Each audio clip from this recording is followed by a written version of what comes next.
एक बार की बात है। आर्थर नाम का एक युवा लड़का एक अंधेरे और खतरनाक जंगल के किनारे एक छोटे से गांव में रहता था। ग्रामीण जंगल में जाने से डरते थे, क्योंकि ऐसा कहा जाता था कि यह एक भयानक अजगर का घर है। एक दिन अजगर गांव में आया और ग्रामीणों से अपने पशुओं को खिलाने की मांग की। ग्रामीण डरे हुए थे, लेकिन वे जानते थे कि अजगर को रोकने के लिए उन्हें कुछ करना होगा। आर्थर ने ड्रैगन को मारने के लिए स्वेच्छा से काम किया। पहले तो ग्रामीण झिझक रहे थे, लेकिन अंततः वे सहमत हो गए। आर्थर केवल तलवार और ढाल से लैस होकर जंगल में चला गया। एक लंबी यात्रा के बाद आर्थर अंततः ड्रैगन की मांद में आ गया।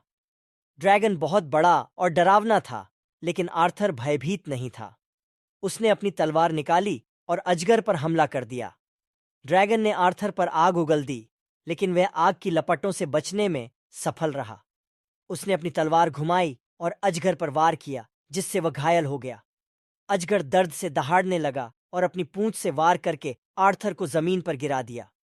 आर्थर वापस उठा और ड्रैगन से लड़ना जारी रखा। लड़ाई घंटों तक चलती रही, लेकिन अंततः आर्थर विजयी हुआ। उसने अजगर पर अंतिम प्रहार किया और अजगर मरकर जमीन पर गिर पड़ा। गांव वाले बहुत खुश हुए। उन्हें अजगर के आतंक से बचाया गया था। उन्होंने आर्थर की जीत का जश्न मनाया और उसे एक नायक के रूप में सम्मानित किया।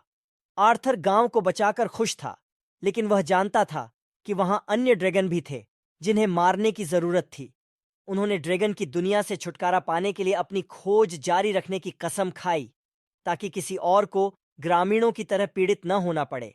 आर्थर एक महान ड्रैगन हत्यारा बन गया और उसने कई गांवों को ड्रैगन के आतंक से बचाया।